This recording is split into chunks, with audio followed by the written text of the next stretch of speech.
Welcome to Be Physicsified once again. आज का हमारा सेशन है assertion reason type questions from current electricity. Assertion reason type questions तुम्हें पता होगा, सैंपल पेपर 2021 देखा होगा। 4 असर्शन रीजन टाइप क्वेश्चंस तुम्हारे आएंगे। तो शुरू करते हैं सिलसिला। पहला क्वेश्चन तुम्हारी स्क्रीन पे फ्लैश हो रहा है, देख लो एक बार। असर्शन पढ़ रहा हूं मैं पहले।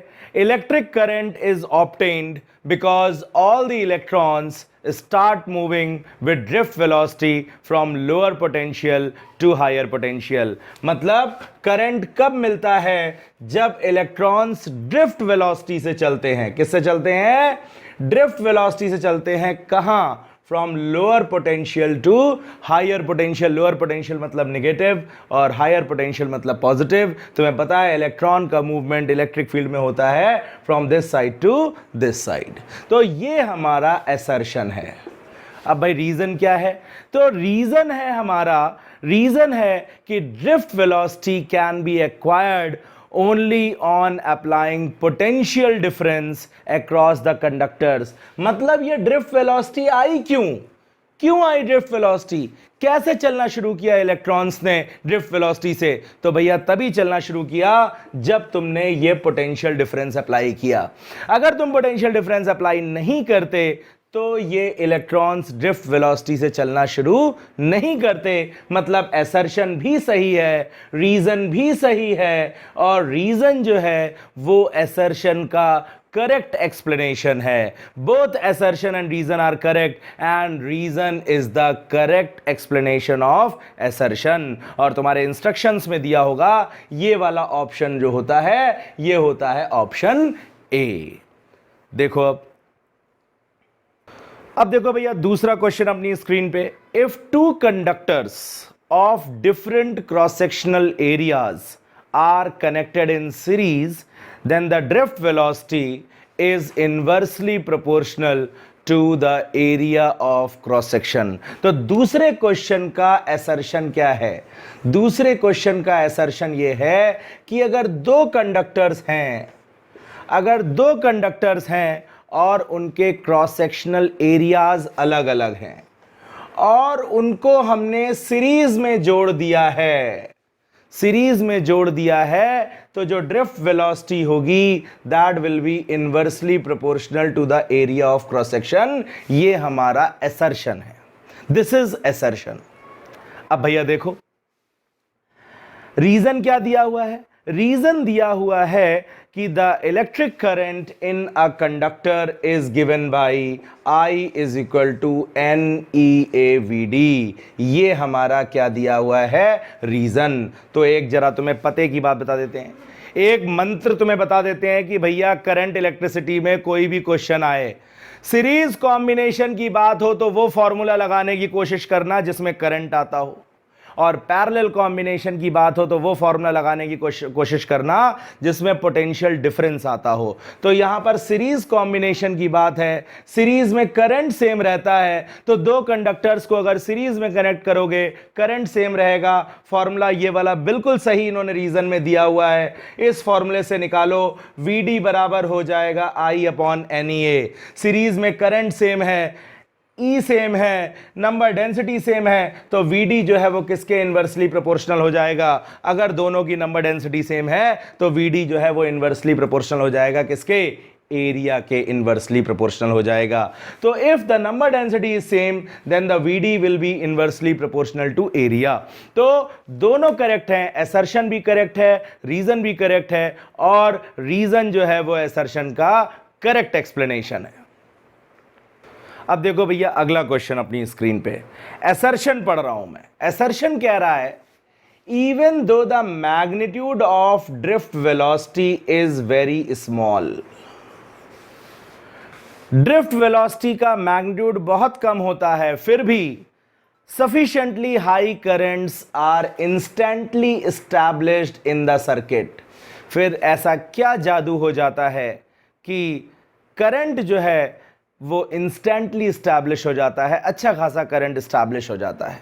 तो ये असर्शन है कि ड्रिफ्ट वेलोसिटी कम है फिर भी हाई करंट या सफिशिएंटली हाई करंट जो है वो सर्किट में इंस्टेंटली स्टैब्लिश हो जाता है। रीजन क्या दिया है इन्होंने? रीजन दिया है कि भैया, रीजन मैं पढ़ देता हूं एग्जैक्टली क्या दिया हुआ है। The number density of electrons is very high and the magnitude of current depends on both number density and drift velocity. तो पिछले क्वेश्चन में जो रीजन था, I is equal to NeAVD, current का जो मैग्नीट्यूड है वो खाली ड्रिफ्ट वेलोसिटी पे डिपेंड नहीं करता, नंबर डेंसिटी पे डिपेंड करता है, और नंबर डेंसिटी जो होती है वो बहुत ज्यादा होती है, of the order of 10 to the power 28 and 10 to the power 29. So that is the reason for high currents to be established instantly. तो assertion भी सही है, reason भी सही है, और reason जो है वो assertion का correct एक्सप्लेनेशन है। तो इसका भी जो ऑप्शन चूज करोगे तुम, वो कौन सा चूज करोगे? ऑप्शन ए चूज करोगे।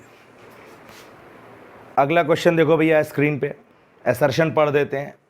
Resistivity of a conductor is independent of its dimensions. पढ़ा होगा तुमने कि रेजिस्टिविटी जो है वो डायमेंशंस पे डिपेंड नहीं करती, ना लेंथ पर डिपेंड करती है, ना एरिया पर डिपेंड करती है, दोनों पे नहीं डिपेंड करती। ये हमारा असर्शन है। क्यों नहीं करती रेजिस्टिविटी? क्योंकि तुमने पढ़ा होगा भाई रो बराबर क्या होता है? R इंटू ए अपॉन एल। तो अगर हम L को 1 रख दें, A को 1 रख दें, तो भैया रो बराबर क्या हो जाएगा? रो बराबर हो जाएगा R। मतलब resistivity is the resistance of unit length and unit area of cross section. जैसे 10 पेंसिल 50 रुपए की है तो 20 पेंसिल 100 रुपए की होंगी, लेकिन एक पेंसिल तब भी 5 रुपए की थी और अब भी कितने रुपए की है? 5 रुपए की। ठीक वही हाल रेजिस्टिविटी का होता है। एक 10 मीटर का कॉपर वायर ले लो, एक 20 मीटर का कॉपर वायर ले लो, रेजिस्टेंस दोनों का अलग अलग होगा, क्योंकि रेजिस्टेंस डायमेंशंस पे डिपेंड करता है, लेंथ पे भी डिपेंड करता है, एरिया पे भी डिपेंड करता है, लेकिन रेजिस्टिविटी डायमेंशंस पे डिपेंड नहीं करती है। तो पहला पार्ट बिल्कुल असर्शन, बिल्कुल सहमत हो तुम, असर्शन जो है रेजिस्टिविटी जो है वो डायमेंशंस पे डिपेंड नहीं करती है, बिल्कुल सही है ये। अब इसका रीजन क्या दिया हुआ है स्क्रीन पे पढ़ लो भैया।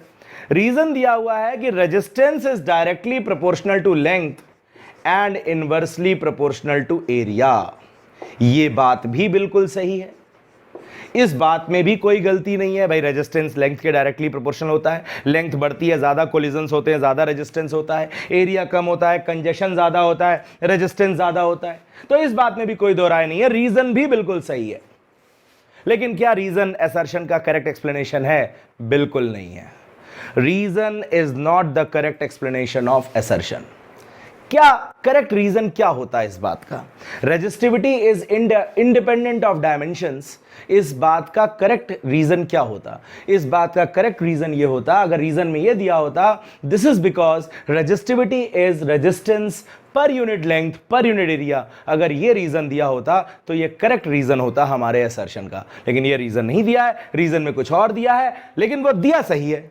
तो इसका ऑप्शन क्या हो जाएगा? इसका ऑप्शन हो जाएगा बी। बी क्या होता है? बी होता है both assertion and reason are correct. Both assertion and reason are correct, but reason is not the correct explanation of assertion. Mind it. Is that clear? अगला देखो, next question on your screen. देखो भैया, temperature coefficient of resistance is positive if resistance increases with temperature. ये है हमारा assertion. लिख देते हैं जरा डेफिनेशन। अल्फा बराबर क्या निकाला था कल हम लोगों ने? Delta R upon R not delta T. तो ये कह रहे हैं असर्शन में कि अल्फा पॉजिटिव होगा अगर डेल्टा आर पॉजिटिव है। बिल्कुल सही कह रहे हैं, देख रहे हो, गलत नहीं कह रहे हैं। रीजन क्या दिया है पढ़ लो भैया जरा स्क्रीन पे, हम भी पढ़ देते हैं तुम्हारे लिए।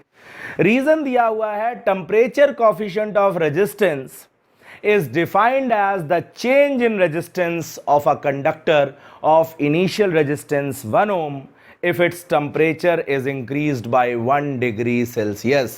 मतलब भैया यहां से डेफिनेशन निकाल लो, वही बात इन्होंने लिख दी है रीजन में कि अगर R नॉट 1 ओम हो, डेल्टा टी 1 डिग्री सेल्सियस हो, तो अल्फा बराबर क्या हो जाएगा? बोलो, डेल्टा आर हो जाएगा। हो जाएगा कि नहीं हो जाएगा? तो डेल्टा आर पॉजिटिव होगा तो अल्फा पॉजिटिव होगा।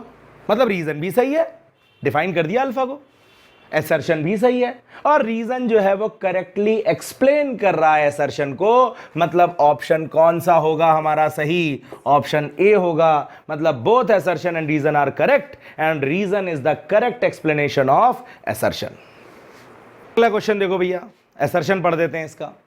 Resistivity of semi conductors decreases with temperature, assertion दे रखा है, और रीजन दे रखा है भैया कि resistivity of conductors increases with temperature.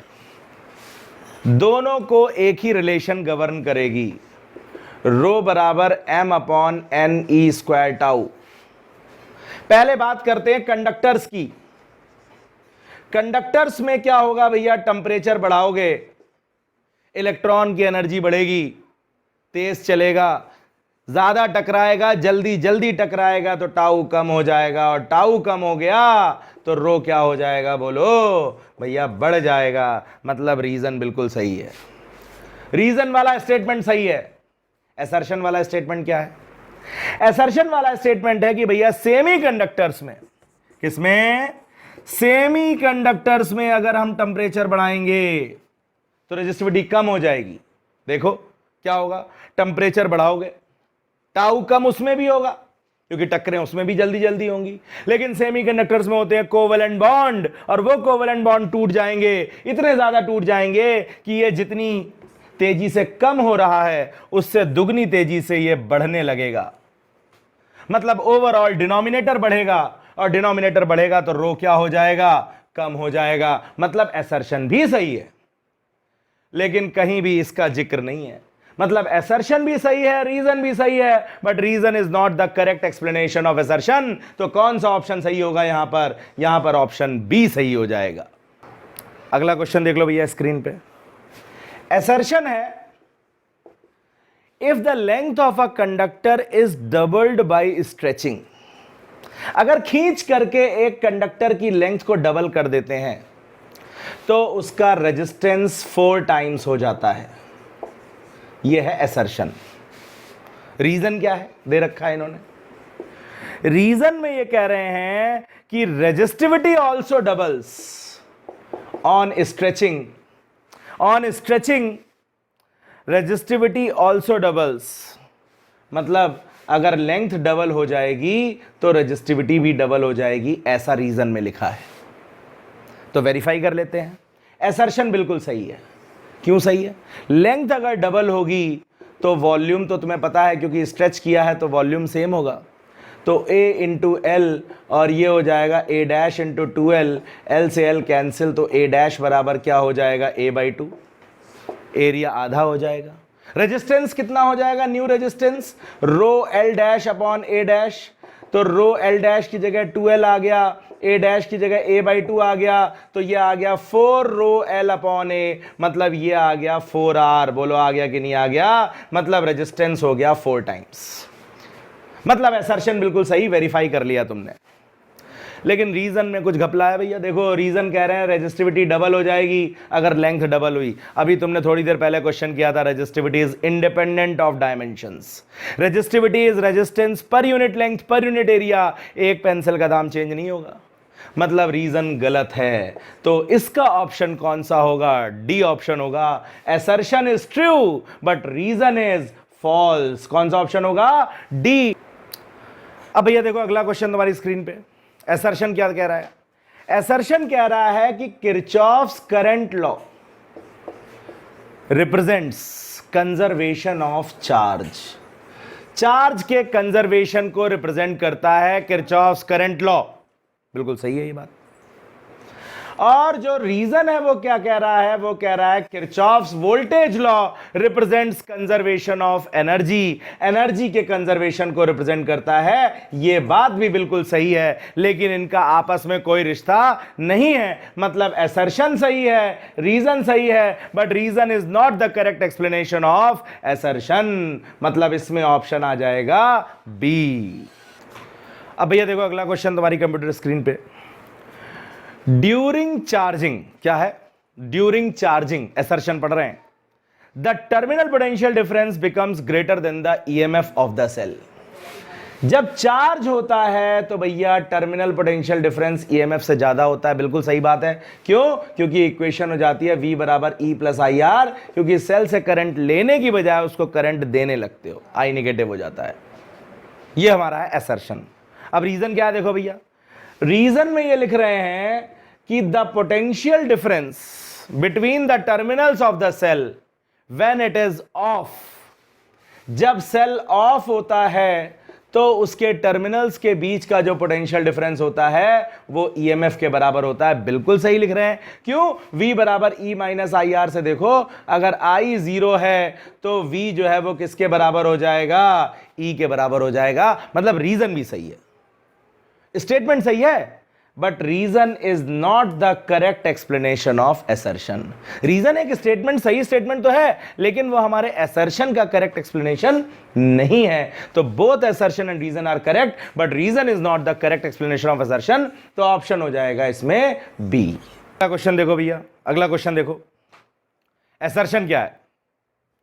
Potentiometer is preferred over voltmeter. अगला क्वेश्चन देखो भैया, बहुत इंपॉर्टेंट क्वेश्चन है ये। Potentiometer is preferred over voltmeter for measuring the EMF of a cell.